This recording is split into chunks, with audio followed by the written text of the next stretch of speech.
I never thought betrayal could come from the two people I trusted the most, my wife and my best friend.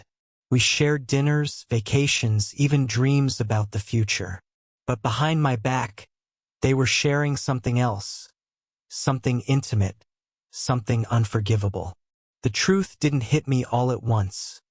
It crept in slowly, like a shadow growing longer with every passing day. And when I finally uncovered what they'd been doing, the pain didn't just break my heart.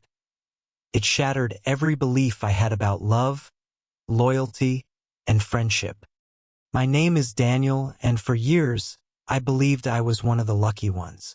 I married Claire, the woman I fell in love with in college. She was radiant, the kind of person who could light up a room without saying a word.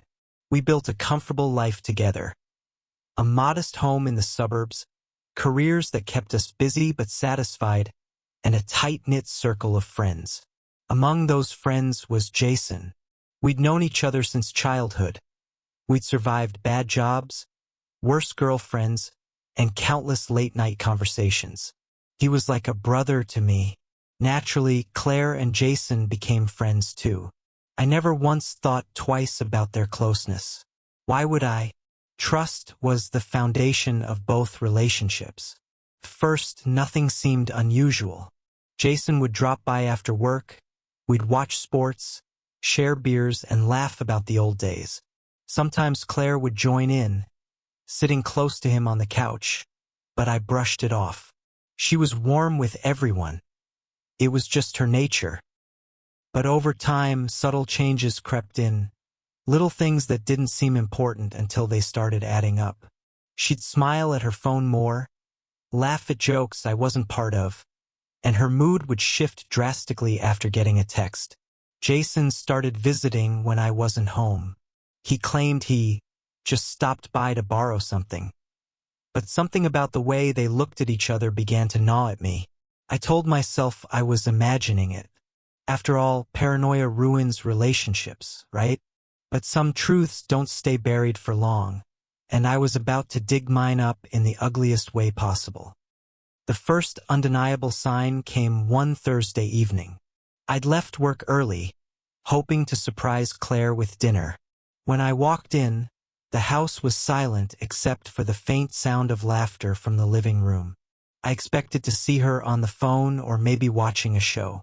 Instead, I saw Jason, sitting comfortably on our couch, shoes off, holding a glass of wine, and Claire, sitting right next to him, their knees touching.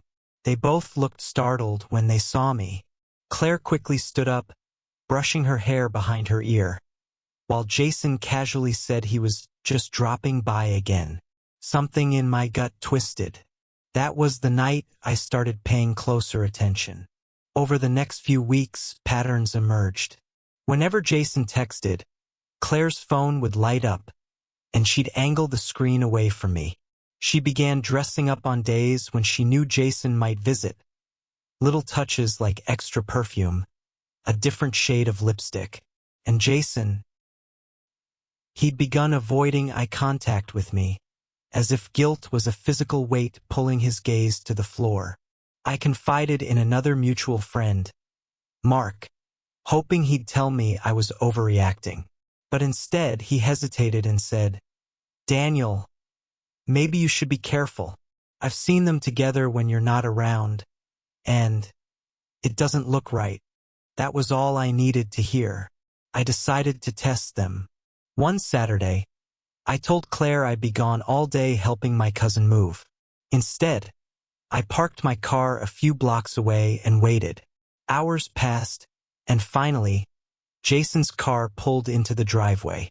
He carried a bag of groceries, knocked on the door, and Claire let him in with a smile I hadn't seen in months.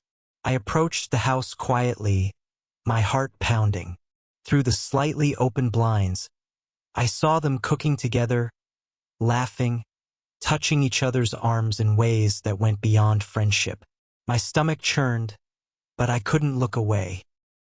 Then, as if the universe wanted to twist the knife deeper, I saw Claire lean in and kiss him.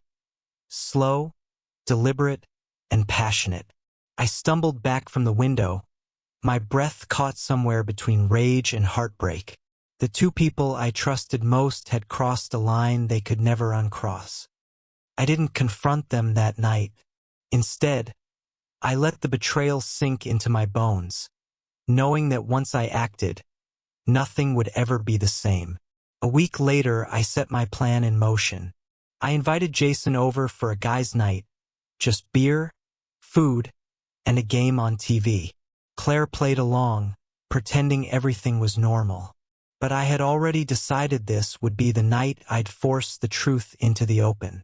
Halfway through the evening, I excused myself and stepped into the kitchen. When I came back, I placed my phone on the coffee table and hit play. The screen lit up with a video, the footage I'd taken from that Saturday, showing them cooking, touching, and kissing. The room went silent except for the faint sound of their laughter coming from the recording. Jason froze, his face drained of color.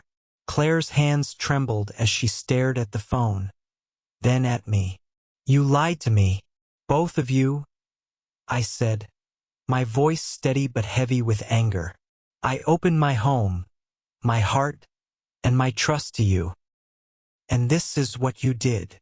Jason muttered something about making a mistake, but the damage was done. I told him to leave, and for the first time in our decades-long friendship, he didn't argue. He just walked out. Claire tried to explain, but her words sounded hollow, empty. Nothing she could say would erase the image burned into my memory. I moved out the next day. Our marriage ended within months. The divorce finalized faster than I expected. Jason disappeared from my life completely, erasing himself from my contacts and social media. At first, the silence was suffocating. Nights felt endless, and mornings were heavy. But as time passed, I began to see it differently. They hadn't just betrayed me, they had freed me from relationships that weren't what I believed them to be. I rebuilt my life slowly, focusing on work, family, and the friends who had never turned their backs on me. I learned that betrayal doesn't define you, it reveals the truth about others. Sometimes, I still think about that night, about how trust can crumble in an instant, and I wonder how many people are living with blind faith, unaware of the lies unfolding behind their backs. Betrayal cuts deep, but it also teaches a powerful lesson. Never ignore the small signs.